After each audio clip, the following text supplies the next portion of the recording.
আসসালামু আলাইকুম। আজকে সকাল সকাল ঘুম থেকে উঠে ঢাকার উদ্দেশ্যে রওনা হলাম। আমার একটু বিশেষ দরকার ছিল।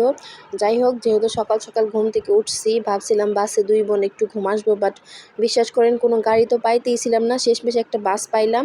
তো সেখানেও জায়গা নাই। ২ বোন সামনে বসে ঠেলাঠেলি ধাক্কাধাক্কি করতে করতে ফাইনালি চলে আসলাম। তো আমি প্রথমেই যাব বেলি রোডে, কারণ ওইখানে আমার ভার্সিটি, ওখানে আমার কিছু কাজ আছে। তো বেলি রোডে ঢুকতেই আমার কেমন জানি লাগতেছিল, কারণ মানে অনেক খুশি লাগতেছিল। এতদিন পর আমি বেলি রোডে গিয়েছি। এখানে আমার অসংখ্য স্মৃতি, আমার ফ্রেন্ডদের সাথে আমি এত টাইম এখানে স্পেন্ড করছি। ইভেন যে আমার হাসব্যান্ড, যাকে আমি ভালোবেসে বিয়ে করেছি, তার সাথেও আমার এখানেই ফার্স্ট দেখা হয়েছে।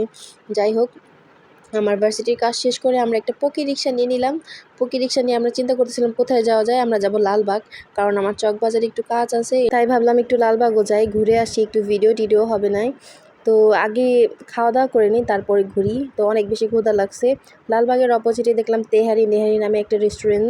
তো আমি তো এখানে কখনো আসি নাই। আমি ভার্সিটিতে এত আসছি গেছি, কখনো লালবাগ আমার যাওয়ার ইচ্ছা হয় নাই। আজকে হঠাৎ করে যাওয়া হলো, তো ভাবতেছিলাম যে কোন রেস্টুরেন্টে ঢুকবো। তো এখানেই ঢুকলাম। তো এখানে খাবারের মানও ভালো, কোয়ান্টিটিও অনেক ভালো, আলহামদুলিল্লাহ। চিকেন স্যুপ নিয়েছিলাম, একটা লেটকা খিচুড়ি আর 2টা নান।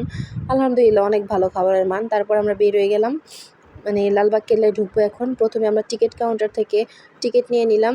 দুইজনের টিকিট একসাথেই দিয়েছিল।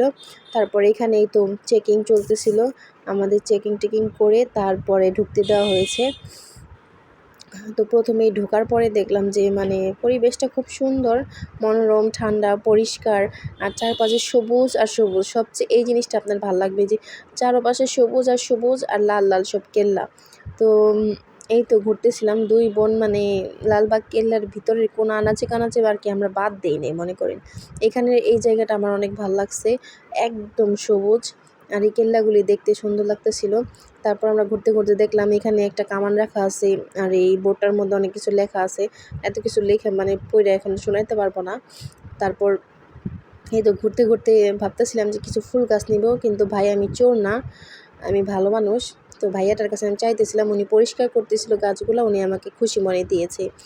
তারপর একটু সামনে গেলাম। সামনে যাওয়ার পর দেখলাম এইদিকে একটা গোপন সুড়ঙ্গের মতো কিছু একটা আছে, গেটটা লক করা। তো কৌতূহল নিয়ে সামনে যেয়ে দেখলাম যে এখানে আর কি লেখা আছে পোস্টারে, যে গোপন সুড়ঙ্গর মুখ বন্ধ, এরকম টাইপের কিছু একটা লেখা ছিল। তো এখানে যাওয়া সম্পূর্ণ নিষেধ, হয়তো বা এটা তাদের কোনো গোপন রাস্তা ছিল আগের।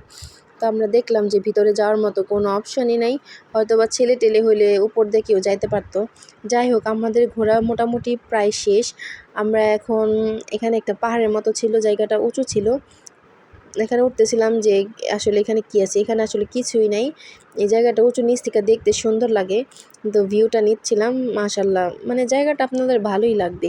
তারপর ঘুরতে ঘুরতে ঘুরতে একদম পিছনে চলে আসলাম, এখানে একটা বিশাল পুকুর। এই পুকুরে কিন্তু পানি নেই, কিন্তু যখন এই পুকুরটা যদি ভর্তি পানি থাকতো, জায়গাটা দেখতে আরও বেশি সুন্দর লাগতো। পুকুরের চারোপাশে আছে ঘাটলা। এই তো তারপর হাঁটতে হাঁটতে সামনে গেলাম, আবার দেখলাম এটা গোপন সুড়ঙ্গ। তো গোপন সুড়ঙ্গতে যায় লাভ নেই ভাই, এখানে আমি কিছুই পাবো না। তারপরে তো ঘুরতে ঘুরতে আমাদের যাওয়ার সময় হয়ে গেল, অনেক লেট হয়ে গেছে। তার মধ্যে দেখেন আকাশের কী অবস্থা, বৃষ্টি বৃষ্টি ভাব। তো আমরা দুজন আবারও চলে আসলাম, তারপর বাসে উঠে গেলাম। ভাই আবারও আমাদের সেই লাক, আজকে আমাদের কপালটাই খারাপ। সামনে বসে দুজনে আবারও ধাক্কাধাক্কি ঠেলাঠেলি করতে করতে আসলাম। আজকে আসলে আমাদের লাকটাই খারাপ, আমরা কয়েকবার অ্যাক্সিডেন্ট হওয়ার থেকে আল্লাহ আমাদের বাঁচাইছে। আজকের ভিডিও এই পর্যন্ত। সবাই ভালো থাকবেন, সুস্থ থাকবেন, আল্লাহ হাফেজ।